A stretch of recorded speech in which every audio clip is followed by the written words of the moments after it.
Hi friends, तो कैसे हैं आप सब। उम्मीद करता हूं कि आप सभी अच्छे होंगे। मैं धीरज कुमार स्वागत करता हूं आपके अपने YouTube channel education your future में।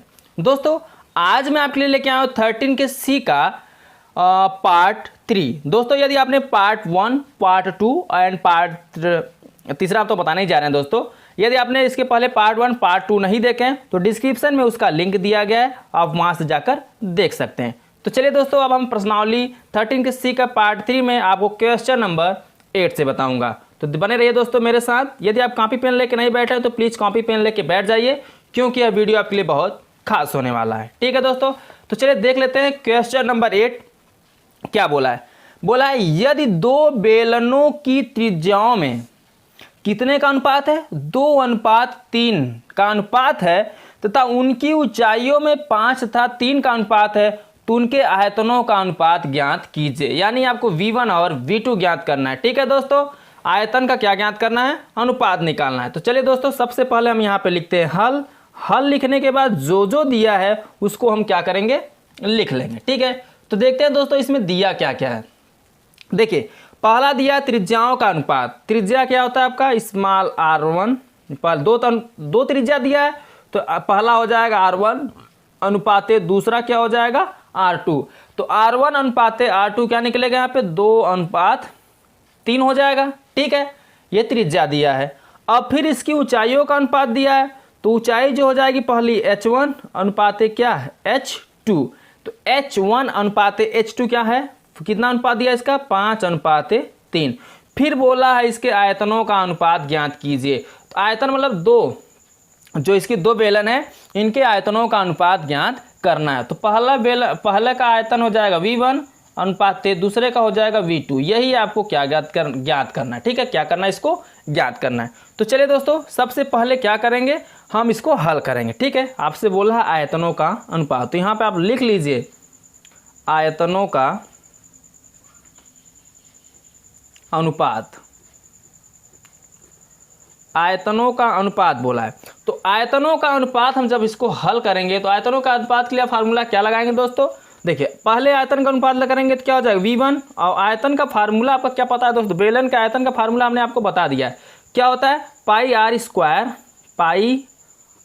स्क्वायर h होता है। ठीक है, और फिर दूसरा अगर हम लेंगे दूसरा, तो इसका बटे में ले लेंगे बराबर यहाँ लगाइए दोस्तों। ठीक है, V1/V2। फिर इसको हम लेंगे क्या? पाई r स्क्वायर h। लेकिन ध्यान दीजिए, पहले बेलन का आयतन ले रहे हैं तो क्या हो जाएगा? यहाँ पे r1, यहाँ पे क्या हो जाएगा? h1, ये हो जाएगा r2, यहाँ पे क्या हो जाएगा? h2। क्योंकि दो अलग अलग बेलन है तो इसके अलग अलग त्रिज्याएं होंगी और अलग अलग ऊंचाई होंगी। ठीक है, अलग अलग ऊंचाई दी है तो अलग अलग हम मान लेंगे इसको। अब क्या करना है? सभी के मानों को यहाँ पे रख देना है। तो फिर फिलहाल रखने से पहले देखिए, पाई से पाई यहाँ पे क्या हो जा रहा है? कैंसिल हो जा रहा है। तो क्या निकलेगा? V1/V2 ऐसे ही रहेगा। ऊपर क्या रहेगा? r1 square. तो r1 का मान यहाँ पे कितना दिया है? 2। तो यहाँ पे क्या हो जाएगा आपका? 2 का स्क्वायर और इंटू h1। तो h1 का मान यहाँ पे कितना दिया है? 5। तो यहाँ पर रख देना आपको 5 अपान फिर r2 का स्क्वायर। तो r2 का मान कितना दिया है? 3। तो यहाँ पे आपको क्या कर देना है? 3 का स्क्वायर इंटू h2। तो h2 का मान भी यहाँ पे कितना दिया है आपका? 3। तो यहाँ पे आपको लिख देना है 3। कितना क्लियर हुआ? अब ध्यान दीजिए, अब क्या करेंगे? 2 का स्क्वायर करेंगे तो 2 का स्क्वायर कितना हो जाएगा? 4, और बगल में कितना है? 5 लिख दीजिए। फिर बटे 3 का स्क्वायर करेंगे, 3 त्रिक का 9, ये कितना हो जाएगा यहाँ पे? 9। ठीक है, 9। और फिर कितना गुणा में दिया है? 3, तो 3 लिख दीजिए। इसका पूरा गुणा 4 पंचे कितना हो जाएगा? 20, और बटे में क्या निकलेगा? 9 त्रिक 27। तो 20 बटे कितना निकला दोस्तों? 27। अब इसका आपसे क्या पूछा है? अनुपात पूछा है। क्या पूछा है? अनुपात। तो V1 जो ऊपर है V1 हो जाएगा, नीचे क्या हो जाएगा? V2। तो V1 अनुपाते क्या निकला? V2 बराबर 20:27। ठीक है, यही आपका क्या हो जाएगा? आंसर हो जाएगा। ठीक है दोस्तों, अनुपात हो गया। दोनों बेलनों का अनुपात क्या निकला? V1 अनुपाते तो 20 कितना निकला? 27। यही आपका क्या हो जाएगा? आंसर हो जाएगा। ठीक है दोस्तों, इसी को आपको आंसर कर देना है। ठीक है, तो चलिए अब हम नेक्स्ट क्वेश्चन देख लेते हैं। Question number 9।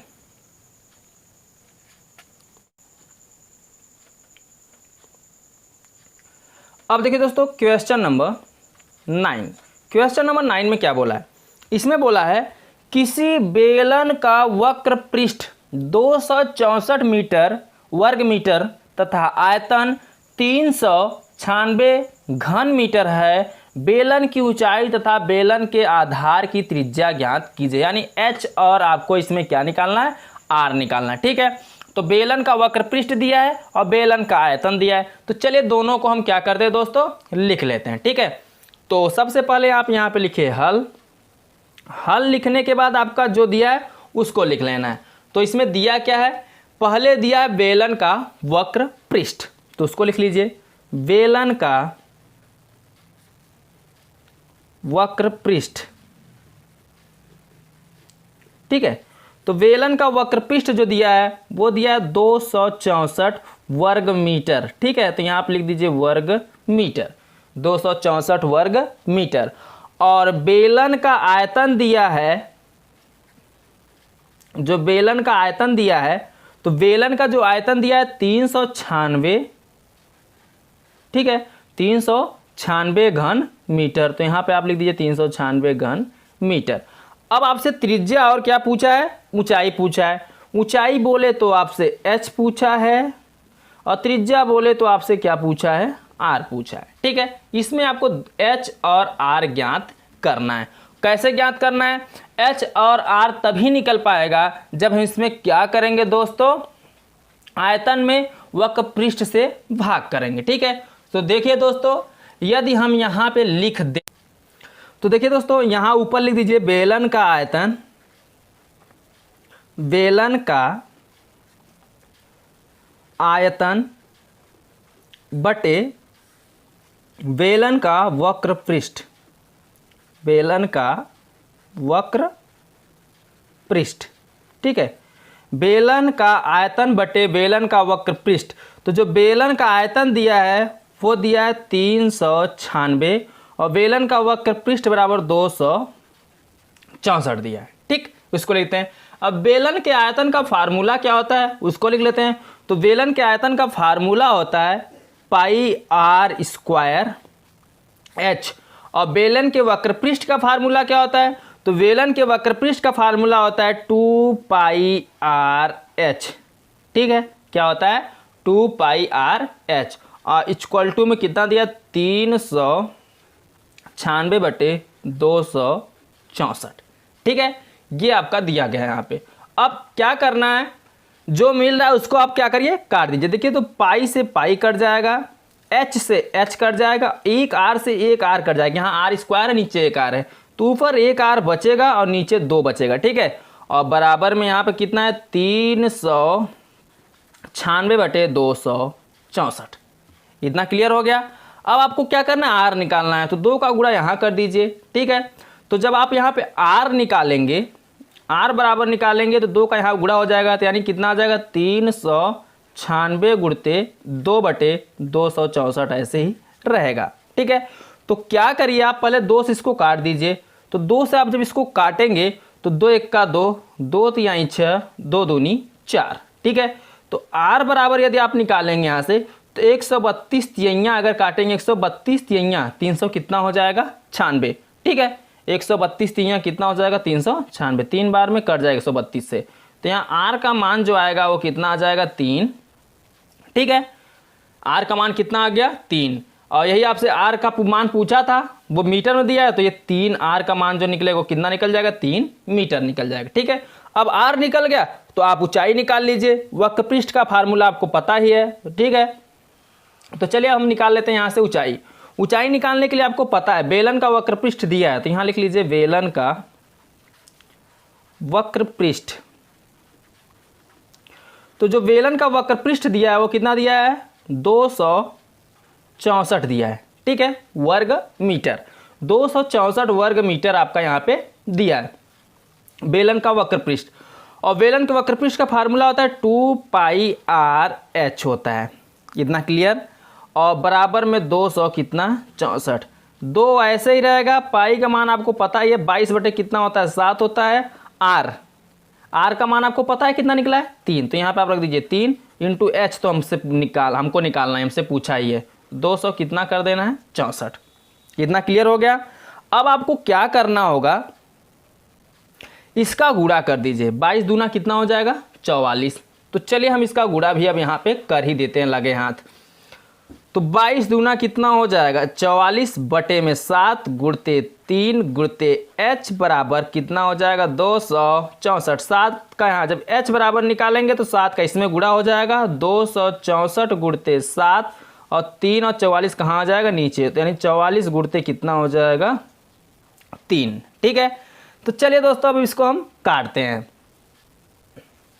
तो काटेंगे तो h बराबर कितना निकलेगा 3 से काटिए इसको, 3 से कट 3 1 3 और 3 अट्ठे 24 बचेगा 2 और 3 अट्ठे 24। अब 11 से कट जाएगा 11 अट्ठे 88 और 11 चौके 44 और 4 दूनी 8 और 2 और कितना बचेगा 7। तो h का मान निकलेगा 2 गुणते 7। तो h का जो मान निकला है 2 गुणते 7, तो h बराबर निकालेंगे 2 सते 14। ठीक है, 2 सते कितना निकलेगा 14 मीटर।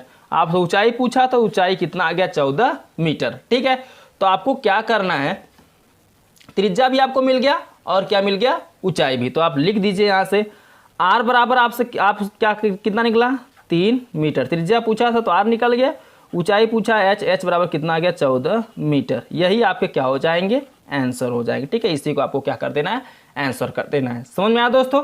तो चलिए अब हम नेक्स्ट क्वेश्चन देख लेते हैं, क्वेश्चन नंबर 10।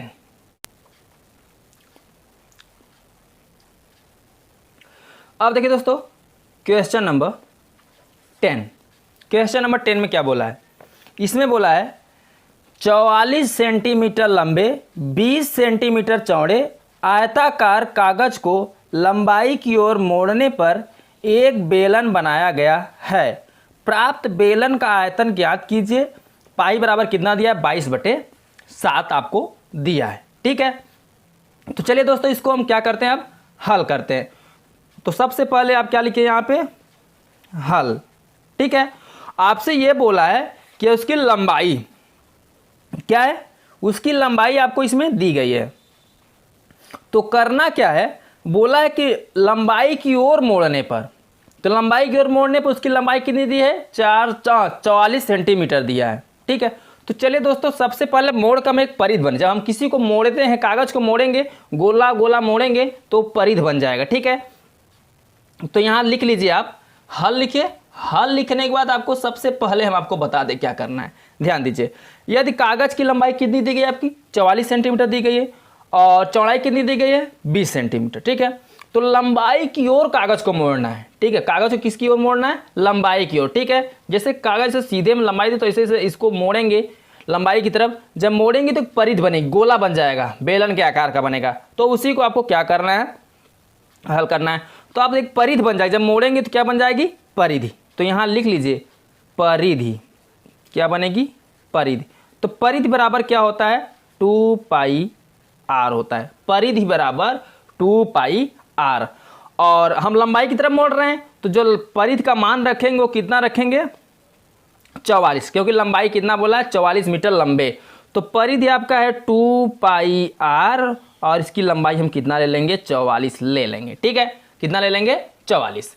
अब चलिए हम इसको क्या करते हैं दोस्तों हल करते हैं। तो 2 को आप ऐसे रहने दीजिए, पाई का मान आपका दिया है 22/7 और आपको क्या करना है यहाँ से r निकाल लेना है। चलिए ठीक है r निकाल लेते हैं। तो यहाँ से क्या हो जाएगा आप 44 को ऐसे लिख दीजिए। ठीक है, अब 22 दूना कितना हो जाएगा 44, तो ऊपर हो जाएगा आपका 44 और बटे में कितना हो जाएगा 7, गुणते में आपको क्या रखना है r बराबर 44।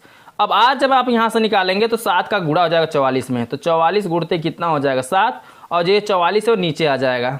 तो 44 से 44 कट जाएगा, जो r निकलेगा वो कितना निकलेगा 7। क्वेश्चन आपका सेंटीमीटर में दिया था तो ये भी क्या हो जाएगा 7 सेंटीमीटर। ठीक है, त्रिज्या आपका कितना निकल गया 7 सेंटीमीटर। जब आपका त्रिज्या यहाँ से 7 सेंटीमीटर निकल गया तो आप इससे क्या करिए आयतन निकाल लीजिए, क्योंकि आपका ऊंचाई भी दिया है। ऊंचाई क्या बोला है 20 मीटर चौड़े, तो जो 20 मीटर चौड़ा है वो कागज की क्या हो जाएगी ऊंचाई हो जाएगी। ठीक है, तो यहाँ से आप क्या करिए आयतन निकाल लीजिए। तो यहाँ लिखिए सबसे पहले आयतन, आयतन बराबर क्या होगा पाई r स्क्वायर h। ठीक है, आयतन बराबर क्या होगा पाई r स्क्वायर h। अब क्या करना है, पाई का मान आपको तो पता ही है कितना दिया है 22/7 होता है और r का स्क्वायर, तो r का मान कितना निकला 7, तो 7 का स्क्वायर हम करेंगे यानी 7 गुणते 7 लिख सकते हैं हम 7 के स्क्वायर को, और एच का मान आपको कितना दिया, 20 मीटर चौड़े बोला है, तो 20 सेंटीमीटर क्या बोला है, चौड़े। तो हमने वहाँ पे क्या लिख दिया, 20 सेंटीमीटर। तो 7 से 7 ये देखिए कट जाएगा, तो बचेगा कितना, इसका गुणा कर दीजिए। 7 दूनी 14 हासिल 1, 7 दूनी 14 1 15 154 आ जाएगा। 22 का 7 में गुणा करेंगे और बगल में कितना है 20, अब 20 का भी गुणा कर दीजिए। तो 2 चौके 8, 2 पंचे 10, यहाँ 0 हासिल 1, 2 1 का 2 और 1 कितना हो जाएगा 3, अब बगल में क और 0 है तो इसको भी 0 आप लगा दीजिए। ठीक है, तो 380 क्या निकलेगा, ये घन आयतन है तो एक घन सेमी में निकलेगा। ठीक है, तो यहाँ लिख दीजिए घन सेंटीमीटर, और यही आपका क्या हो जाएगा, आंसर हो जाएगा। आयतन आपसे पूछा तो हमने यहाँ पे आयतन निकाल दिया। 3080 आपका क्या निकल जाएगा, घन सेंटीमीटर। ठीक है दोस्तों, तो हेलो दोस्तों, कैसा लगा वीडियो पसंद आया हो तो वीडियो को लाइक कर दीजिए। चैनल पे आप नए हैं तो प्लीज़ चैनल को सब्सक्राइब कर दीजिए और साथ में बेल आइकन को भी प्रेस कर दीजिएगा, जिससे मैं जो भी वीडियो अपलोड करूं वह सबसे पहले आप तक पहुंचे। तो ठीक है दोस्तों, अब आपसे मिलेंगे अगले वीडियो में बचे हुए सवालों के साथ। तब तक के लिए बाय बाय, जय हिंद, जय भारत।